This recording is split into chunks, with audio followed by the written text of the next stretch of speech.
मित्रांनो, वातावरणाची घटना हा भाग आपण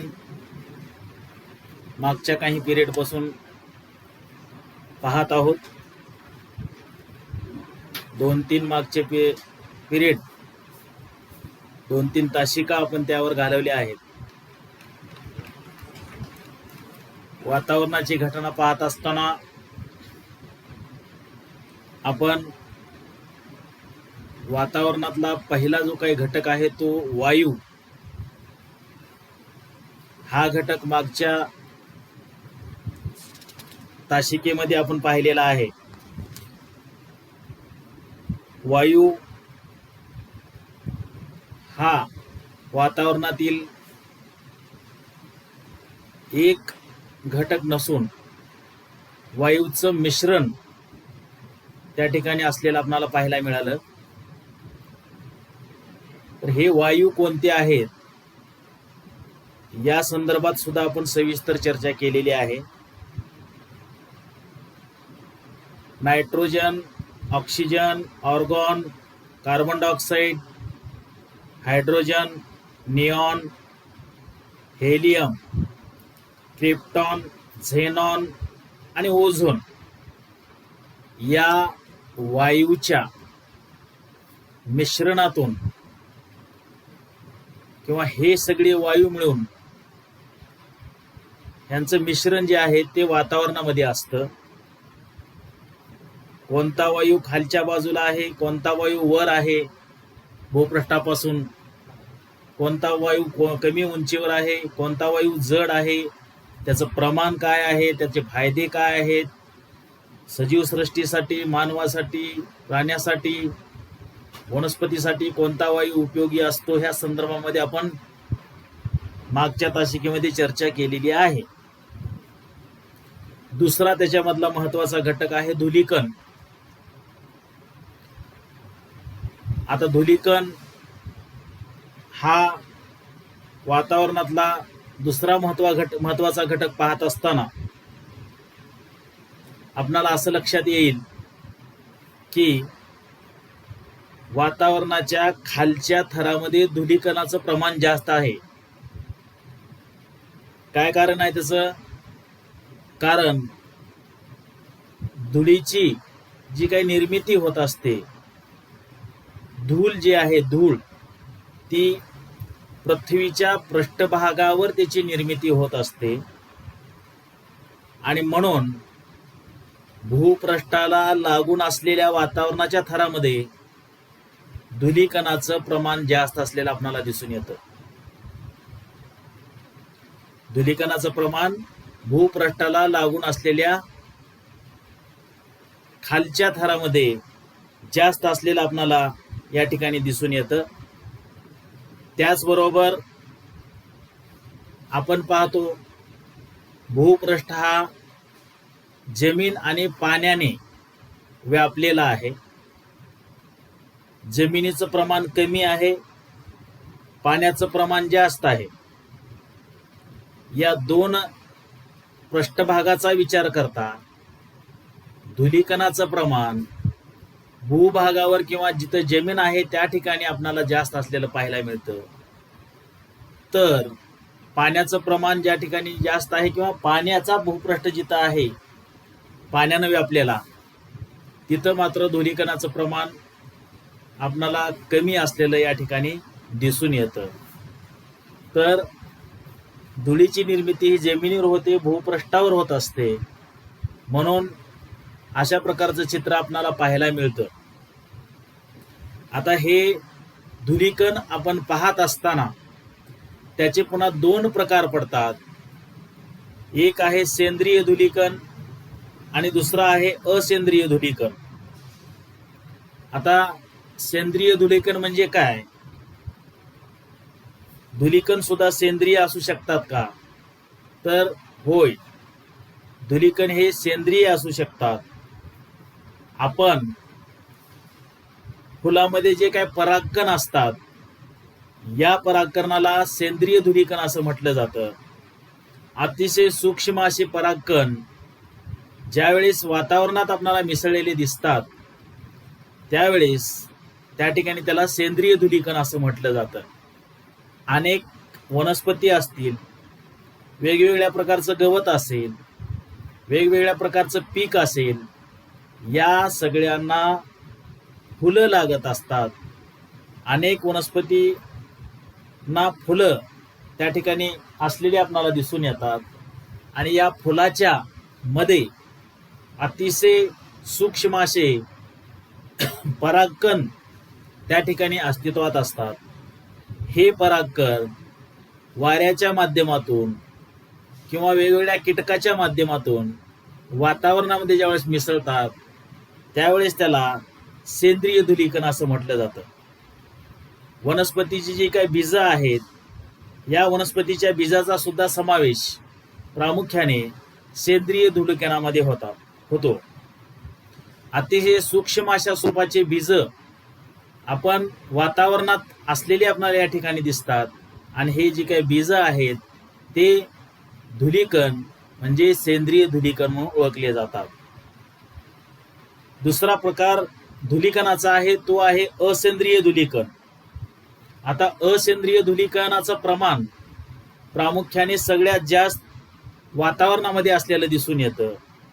यामध्ये प्रामुख्याने ज्वालामुखीच्या उद्रेकातून बाहेर पडणारे जे काही पदार्थ असतात या पदार्थाच्या माध्यमातून वातावरणामध्ये धुलीकणाचं प्रमाण वाढत असतं. जिथं ज्वालामुखी होत असतो त्या भागामध्ये पहिल्यांदा राख बाहेर फेकली जाते. या राखेच्या माध्यमातून त्याच्या अंतर्गत असलेले जे काही धुलीकण आहेत हे सर्व धुलीकण वातावरणामध्ये मिसळले जातात आणि म्हणून खऱ्या अर्थानं ज्वालामुखीच्या माध्यमातून वातावरणामध्ये धुलीकणाचं त्या ठिकाणी काय होत असतो, पुरवठा होत असतो. कृषी कार्यातून अनेक प्रकारचे सूक्ष्म धुलीकण बाहेर पडत असतात. त्याला आपण सूक्ष्म कण असं म्हणतो. आपण पाहतो, आपण आपल्याला अन्न ज्या जमिनीतून आपण घेतो त्या जमिनीची मशागत करावी लागते आणि मशागत करत असताना ती जमिनी नांगरली जाते, त्या जमिनीला कुळवलं जातं, मग पेरणी केली जाते आणि ह्या सगळ्या प्रक्रिया करत असताना त्या शेतीच्या माध्यमातून धुलीकणाची त्या ठिकाणी निर्मिती होत असते आणि असे धुलीकण प्रामुख्याने वातावरणामध्ये मिसळले जातात. मोकळ्या जमिनीवर समजा वादळाची निर्मिती होते, वाऱ्याच्या माध्यमातून ह्या जमिनीच्या पृष्ठभागावरचे धुलीकण किंवा वाळवंटी प्रदेशामध्ये वाऱ्याच्या वहन कार्यातून सुद्धा या धुलीकणाचा पुरवठा वातावरणाला मोठ्या प्रमाणात होत असतो. अतिशय सूक्ष्म असे जमिनीच्या पृष्ठभागावरचे छोटे छोटे कण वातावरणामध्ये मिसळलेले असतात आणि म्हणून ह्या धुलीकणाचा सुद्धा प्रामुख्याने असेंद्रिय धुलीकण म्हणून त्या ठिकाणी उल्लेख केला जातो. एखादी उल्का ज्यावेळेस आकाशातून जळून बाहेर पडणारी, जी आकाशातून एखादी उल्का जळाली समजा आणि त्याच्यातून जो काय बाहेर पडणारा धूळ आहे किंवा धूर आहे या माध्यमातून सुद्धा वातावरणाला फार मोठ्या प्रमाणात धुलीकण त्या ठिकाणी वातावरणामध्ये मिसळत असतात. आपण अलीकडच्या काळामध्ये दुसऱ्या महायुद्धानंतर, औद्योगिक क्रांतीनंतर प्रामुख्याने आपल्या जगामध्ये उद्योगधंद्याचा फार मोठ्या प्रमाणात विकास झालेला आहे. वाहतुकीच्या साधनाचा फार मोठ्या प्रमाणात विकास झालेला आहे. या उद्योगधंद्यामुळं आणि या वाहतुकीच्या साधनामुळं कार्बन डायऑक्साईडचे कण प्रामुख्याने त्याच्या माध्यमातून बाहेर पडले जातात. जे काही वाहनाचे धुराचे नळकांडे आहेत किंवा उद्योगधंद्याच्या ह्याच्यातून बाहेर पडणारा जो काही धूर आहे त्या धुराच्या माध्यमातून प्रामुख्याने कार्बन डायऑक्साईडचे कण वातावरणामध्ये मिसळले जातात आणि हे जे काही कण असतात हे कण सुद्धा असेंद्रिय धुलीकण म्हणून त्या ठिकाणी ओळखले जातात. त्याचबरोबर आपण असं या ठिकाणी सांगू शकतो की सेंद्रिय धुलीकणापेक्षा असेंद्रिय धुलीकणाचं प्रमाण वातावरणामध्ये जास्त आहे. हे तुम्हाला मी मगाशी सुद्धा सांगितलेलं आहे. त्याचबरोबर असेंद्रिय पदार्थाच्या कणात धुलीकणाचा समावेश होतो. वातावरणात धुलीकण असणे सुद्धा वातावरणामध्ये धुलीकण असणे सुद्धा अत्यंत महत्वाचे असते, कारण यातील कण गोळा होऊन ज्यावेळेस ढगाची निर्मिती होते त्यावेळेस धुलीकण हे प्रामुख्याने ढग निर्मितीसाठी मदत करत असतात. आपल्याला माहीतच आहे, आपल्या पृथ्वीच्या पृष्ठभागावर बाष्पीभवनाच्या माध्यमातून ढगाची निर्मिती होते, ढगाच्या निर्मितीच्या माध्यमातून पुन्हा सांद्रीभवन होतं, सांद्रीभवन होऊन पाऊस पडतो. पाऊस हा आपल्याला अतिशय महत्वाचा असतो. भूपृष्ठावर पाण्याचे जे काही साठे आहेत हे साठे वर्षानुवर्ष पडणाऱ्या पावसामुळे त्या ठिकाणी टिकून राहतात. गोड्या पाण्याचे साठे जर पाऊसच नाही पडला तर या साठ्यातलं पाणी कमी होईल, सगळीकडे दुष्काळ अवर्षणाची परिस्थिती निर्माण होईल. परंतु असं न होता दरवर्षी सातत्यानं पाऊस पडत असतो. कुठं कमी अधिक पाऊस त्याचं प्रमाण असतं, परंतु पाऊस हा पडत असतो. आणि मग ह्या पाऊस पडण्यासाठी कुठंतरी वातावरणामध्ये ढगाची निर्मिती होणं गरजेचं आहे. ढगाच्या निर्मितीसाठी धुलीकण हे अतिशय महत्वाचे असतात. धुलीकणाच्या भोवती बाष्प हे प्रामुख्याने बाष्पाचे कण चिकटतात आणि असे अनेक कण एकत्र येऊन ज्यावेळेस चिकटतात त्यापासून ढगाची निर्मिती होते. आणि ह्या ढगाला ज्यावेळेस थंड हवा लागते त्यावेळेस त्याचं सांद्रीभवन होऊन त्याचं पाण्याच्या थेंबामध्ये रूपांतर होतं आणि हा थेंब जड झाल्यानंतर भूपृष्ठावर कोसळतो किंवा भूपृष्ठावर येत असतो, त्याला आपण पाऊस म्हणतो. म्हणून वातावरणामध्ये धुलीकणाचं सुद्धा अतिशय महत्व आहे. वायूचं जसं महत्व आहे तसं धुलीकणाचं सुद्धा महत्व आहे. प्रत्येकाचं महत्व हे वेगळं असलेलं या ठिकाणी आपल्याला पाहायला मिळतं. या धुलीकणामुळे दुसरा त्याचा फायदा असा होतो, धुलीकण असल्याचा प्रकाशाचे विकिरण होऊन त्या ठिकाणी प्रामुख्याने प्रकाश पसरतो. आपण पाहतो सूर्यापासून आपल्याला भूपृष्ठाला ऊर्जा मिळत असते, सूर्यापासून आपल्याला प्रकाश मिळतो. सूर्याच्या किरणाचा भूपृष्ठावर ज्यावेळेस ते पडतात त्यावेळेस त्याच्यातून आपल्याला उष्णता देखील त्या ठिकाणी प्राप्त होत असते. म्हणजेच काय तर सौर शक्ती ही सूर्यापासून मिळणारी एक प्रकारची प्रामुख्याने ऊर्जा आहे आणि या ऊर्जेचा प्रामुख्याने भूपृष्ठावर ज्यावेळेस ही ऊर्जा पडत असते त्यावेळेस हे जे काही वातावरणामधले धुलीकण असतात या धुलीकणामुळे प्रकाशाचे विकिरण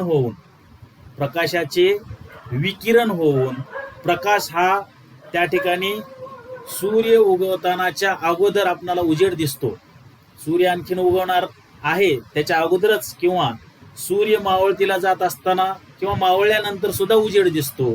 तर याचं मुख्य कारण आहे धुलीकणाच्या विकिरणामुळे आपणाला हा प्रकाश त्या ठिकाणी दिसतो.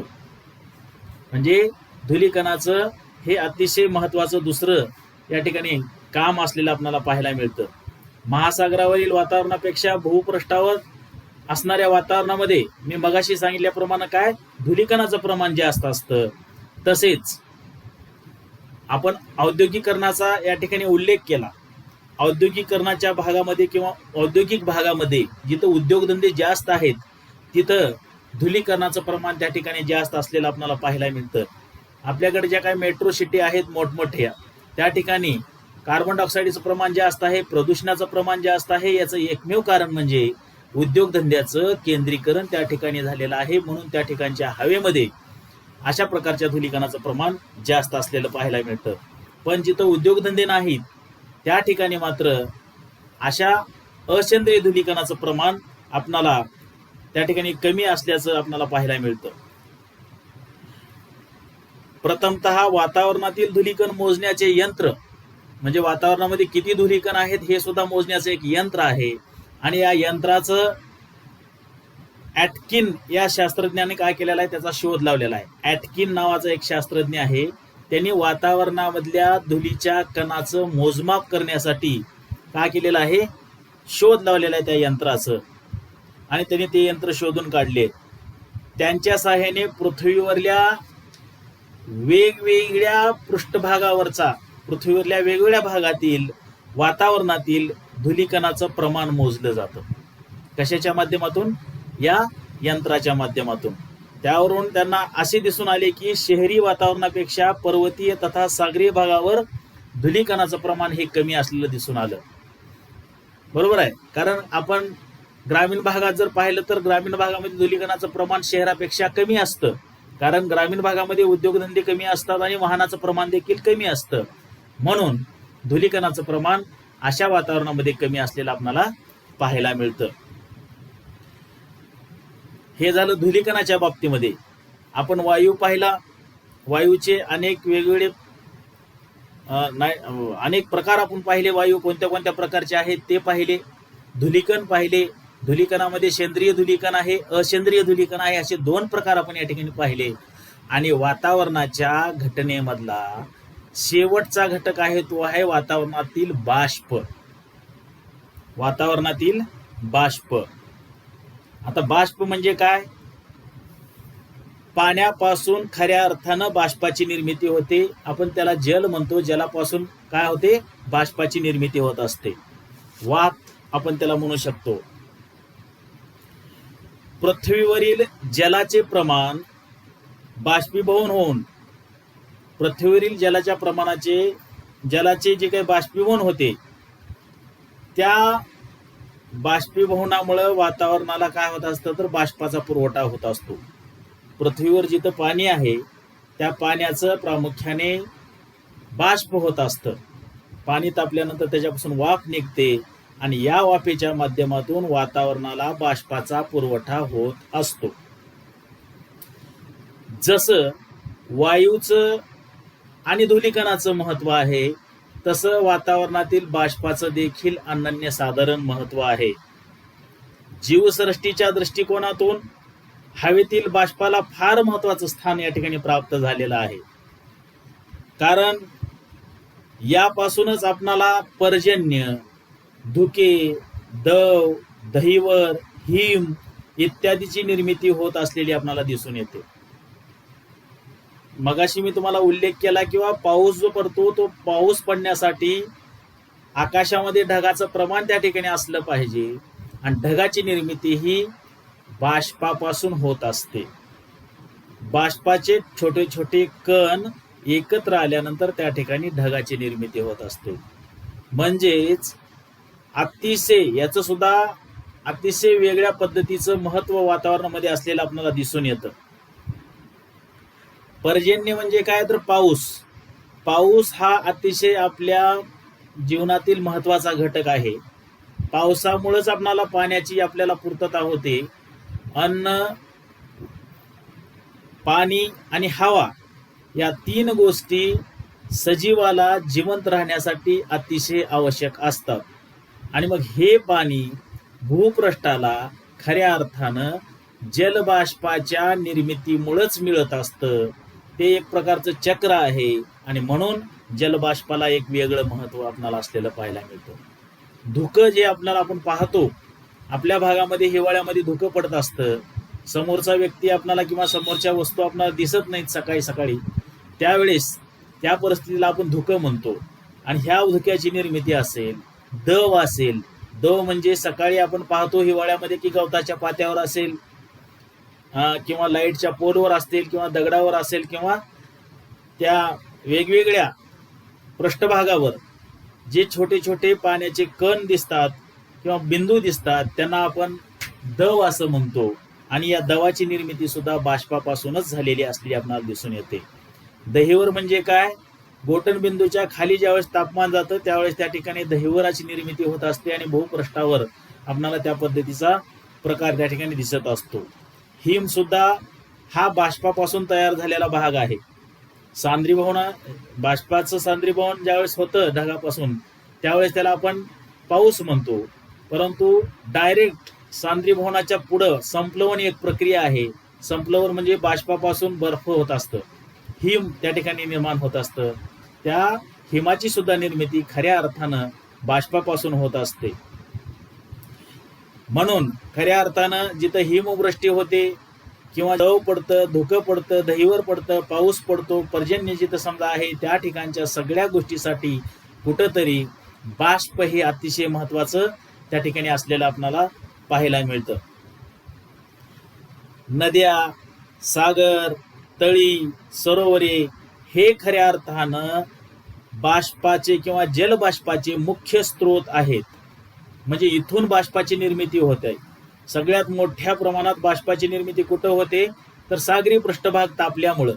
आणि हे तापतात कशामुळं, आपण पाहतो भूपृष्ठावर हा सूर्यप्रकाश दररोज पडत असतो आणि या सूर्यप्रकाशामुळं त्या ठिकाणी जलाचे पृष्ठभाग तापले जातात आणि तापलेल्या पाण्यापासून प्रामुख्याने वाफ निर्माण होत असते. मग हे पाणी भूपृष्ठावर कुठं कुठं अस्तित्वात आहे मोठ्या प्रमाणात, एक तर सागरामध्ये, नद्यामध्ये, तळ्यामध्ये, सरोवरामध्ये. ह्या सगळ्या गोष्टी ज्यावेळेस त्या ठिकाणी इथं ज्यावेळेस सूर्यप्रकाश पडतो तिथून खऱ्या अर्थानं जलबाष्पाची निर्मिती होत असते. वातावरणातील जलबाष्पाचे प्रमाण स्थल आणि कालपरत्वे भिन्न असते. स्थल आणि कालपरत्वे भिन्न असते कारण आपण पाहतो सूर्याची किरण भूपृष्ठावर हे सारख्या प्रमाणात पडत नाहीत. कुठं लंब रूपानं पडतात तर कुठं तिरप्या स्वरूपामध्ये पडतात. जिथं ही किरण लंब रूपानं पडतात त्या भागामध्ये मात्र प्रामुख्याने बाष्पाचा पुरवठा फार मोठ्या प्रमाणात झालेला असतो कारण तिथलं तापमान वाढलेलं असतं आणि त्या ठिकाणी सौरशक्ती त्या ठिकाणच्या पाण्याच्या पृष्ठभागाला जास्त मिळाली असते. तिरपी जिथं सूर्यकिरण पडतात तिथं मात्र अतिशय कमी प्रमाणात बाष्पाची निर्मिती होत असलेली आपल्याला दिसून येते. याशिवाय उंची, तापमान आणि वस्तुमान यानुसार देखील बाष्पाचे प्रमाण त्या ठिकाणी बदललेले आहे. उंचीनुसार काय होत असतं, जसजसं वर जावं तसतसं प्रामुख्याने त्या ठिकाणी काय होत असते, हवेच्या तापमानामध्ये घट होत असते आणि समुद्र सपाटीवर प्रामुख्याने तापमान हे जास्त असतं, उष्णता तिथं जास्त असते. म्हणून भूपृष्ठावर जिथं सपाट भूपृष्ठ आहे किंवा ज्या ठिकाणी सपाट पाण्याचं जिथं प्रमाण जास्त आहे त्या भागामधून बाष्पाचं प्रमाण जास्त होतं. मात्र उंचीनुसार हे प्रमाण कमी कमी होत गेलेलं आपल्याला दिसून येतं. परिणामी वातावरणाच्या खालच्या थरात जलबाष्पाचे अस्तित्व दिसून येते कारण तिथं तापमान जास्त असतं, तिथंच बाष्प हे मोठ्या प्रमाणात त्या ठिकाणी निर्माण होत असलेलं आपल्याला दिसून येतं. अर्थात भूपृष्ठापासून 5 किलोमीटर उंचीपर्यंत एकूण जलबाष्पाच्या 90% बाष्प असलेला आपल्याला पाहायला मिळतो. भूपृष्ठापासून 5 किलोमीटर उंच आपण ज्यावेळेस पाहतो किंवा त्या ठिकाणी जर आपल्याला लक्षात येतं की तिथं जलबाष्पाचं प्रमाण जास्त आहे, त्याच्यावर मात्र जलबाष्प हे कमी कमी होत गेलेले आपल्याला दिसून येतात. उर्वरित 10% जे काही जलबाष्प आहे ते 5 ते 10 वरच्या भागामध्ये 5 ते 10 म्हणजे भूपृष्ठापासून 5 किलोमीटर पर्यंत 90% जलबाष्प आणि त्याच्यावर 5 ते 10 मध्ये 10% जलबाष्प असलेले आपल्याला दिसून येतात. म्हणजे तापमानानुसार वातावरणातील बाष्पाच्या स्वरूपात परिवर्तन होत असते. म्हणजे तापमानाचा सुद्धा फार मोठ्या प्रमाणात त्या ठिकाणी बाष्पाच्या स्वरूपावर प्रभाव पडत असतो. तापमानावर हवेची बाष्पधारण शक्ती अवलंबून असते. ज्या ठिकाणचं तापमान जास्त आहे तिथं बाष्पधारण शक्ती जास्त असलेली आपल्याला पाहायला मिळते. परंतु त्याचबरोबर त्या ठिकाणचे म्हणजे पृष्ठभाग हे पाण्याने व्यापलेले असावेत. परंतु जर समजा एखाद्या वाळवंटी प्रदेशामध्ये जर आपण पाहिलं तर त्या ठिकाणी तापमानाचं प्रमाण प्रचंड आहे परंतु त्या ठिकाणी पाण्याचं प्रमाण नसतं. म्हणून तिथलं तर वातावरणामध्ये त्या भागामधल्या कोरडी हवा असलेली आपल्याला पाहायला मिळते. परंतु जिथं जलभाग जास्त आहेत आणि तापमानही जास्त आहे तिथं मात्र प्रामुख्याने बाष्पाचं प्रमाण जास्त असलेलं आपल्याला पाहायला मिळतं. म्हणून तापमान जास्त असेल तर बाष्पधारण शक्ती जास्त व तापमान कमी असेल तर बाष्पधारण शक्ती कमी असलेली आपल्याला आढळून येते. यामुळेच भूपृष्ठावरील विषुववृत्तीय प्रदेशाकडून जसजसं आपण ध्रुवीय प्रदेशाकडे जाऊ तसतसं प्रामुख्याने त्या ठिकाणी बाष्पाच्या प्रमाणामध्ये घट झालेली दिसून येते. कारण त्या भागामध्ये सूर्यकिरण हे तिरपे पडतात, विषुववृत्तावर मात्र ते लंब रूपानं पडतात. उंचीनुसार सुद्धा प्रमाणात कशाच्या बाष्पाच्या प्रमाणात घट झालेली आपल्याला दिसून येते. हेच कारण आहे की उंचीनुसार आपण जसजसं वर जावं तसतसं तापमानामध्ये घट झालेली दिसून येते. ऋतूनुसार जर आपण या ठिकाणी बाष्पाच्या प्रमाणाचा विचार केला तर भिन्न भिन्न ऋतूमध्ये सुद्धा बाष्पधारण शक्ती किंवा बाष्पाचं प्रमाण हे वेगवेगळं असलेलं आपल्याला दिसून येतं. पावसाळ्यामध्ये वातावरणामध्ये बाष्पाचं प्रमाण अधिक असतं तर इतर ऋतूमध्ये प्रामुख्याने त्यामध्ये घट होताना त्या ठिकाणी दिसून येते. पावसाळ्यामध्ये सातत्यानं प्रामुख्याने पावसाचं वातावरण असतं, त्या ठिकाणी बाष्पाचं प्रमाण जास्त असतं, ढगाची निर्मिती होते, नंतर पाऊस पडतो. म्हणून ऋतूनुसार सुद्धा बाष्पाच्या प्रमाणात प्रामुख्याने या ठिकाणी फरक पडलेला आपल्याला दिसून येतो. काही प्रमाणात सूर्याची उष्णता विशेष पृथ्वीचे विकिरण शोषणामध्ये प्रामुख्याने शोषण्याचे काम केलं जातं. पृथ्वीपासून म्हणजे सूर्याची उष्णता पृथ्वीचे विकिरण शोषण्याचे कार्य ज्यावेळेस करतात त्यावेळेस जलबाष्प ते करत असतात. विकिरण म्हणजे वातावरणातील जे काही बाष्प आहे ते डायरेक्ट सूर्याचे किरण आल्यानंतर ते त्या ठिकाणी जलबाष्पाला अडवले जातात आणि त्याचं विकिरण होतं. विकिरण म्हणजे परावर्तन होतं आणि म्हणून त्या दृष्टीनं सुद्धा जलबाष्प हे काम करत असतात. त्यामुळे कोरड्या हवेपेक्षा आर्द्र हवेमध्ये काय होत नाही, तापमान वाढत नाही. कोरड्या हवेमध्ये काय होतं, कोरड्या हवेमध्ये डायरेक्ट सूर्यप्रकाश भूपृष्ठावर पडतो, भूपृष्ठ तापतात, त्या ठिकाणी उष्णतेची निर्मिती होते आणि प्रचंड उष्णता त्या ठिकाणी जाणवायला लागते. परंतु ज्या हवेमध्ये बाष्पाचं प्रमाण जास्त आहे तिथं मात्र विकिरणाच्या माध्यमातून बराचसा सूर्यप्रकाशाची किरण त्या ठिकाणी तिथंच अडवले जातात, भूपृष्ठापर्यंत पोहोचत नाहीत आणि म्हणून त्या भागामध्ये तापमान हे कमी असलेलं आपल्याला पाहायला मिळतं. शिवाय वातावरणातील जलबाष्पाच्या प्रमाणानुसार हवा कोरडी किंवा दमट आहे हे सुद्धा ठरवलं जातं. अगदी बरोबर आहे. वातावरणामध्ये किती जलबाष्प आहेत यावरून आपण त्या ठिकाणची हवा कोरडी किंवा दमट आहे हे ठरवतो. आपल्याला माहित आहे जे शहर समुद्राच्या कडेला आहेत, महासागराच्या कडेला अस्तित्वात असलेले आपल्याला दिसून येतात, तिथलं वातावरण दमट असलेलं दिसून येतं. उदाहरणार्थ मुंबई ही अरबी समुद्राच्या बाजूला किंवा त्या ठिकाणी असलेली आपल्याला पाहायला मिळते, तिथलं वातावरण दमट आहे. परंतु आपल्याच महाराष्ट्रातलं नागपूर हे ठिकाण अंतर्गत भागात आहे, समुद्रापासून दूर आहे, तिथं मात्र वातावरण कोरडं असलेलं आपल्याला पाहायला मिळतं. आणि म्हणून याच कारणामुळं, कारण तिथं जलबाष्पाचं प्रमाण जास्त आहे, मध्ये मात्र जलबाष्पाचं प्रमाण कमी असलेलं आपल्याला दिसून येते. म्हणून हवा व हवामानाच्या दृष्टिकोनातून वातावरणातील इतर घटकापेक्षा जलबाष्पाचे महत्व अधिक असल्याचे स्पष्ट होते. म्हणजे काय, तर जलबाष्पाचं सुद्धा इतर घटकाप्रमाणे अतिशय महत्वाची त्या ठिकाणी ते भूमिका बजावत असतात. म्हणून जलबाष्पाला सुद्धा वातावरणातील महत्वाचा घटक म्हणून संबोधलं जातं. विद्यार्थ्यांनो, आज आपण वायू धूलिकणाचे पुन्हा 2 प्रकार पाहिले, सेंद्रिय धूलिकण, असेंद्रिय धूलिकण, आणि नंतर आपण वातावरणातील बाष्पाच्या विषयी आपण या ठिकाणी चर्चा केलेली आहे. वातावरणाची घटना आणि संरचना आपण पाहत आहोत. आता ह्या 2 ते 3 पिरियडच्या नंतर, 4था पिरियड आहे ह्या 4 पिरियडच्या नंतर वातावरणाची घटना हा भाग संपला. आता याच्यामधला संरचना हा भाग आपण नंतरच्या पिरियडला घेणार आहोत.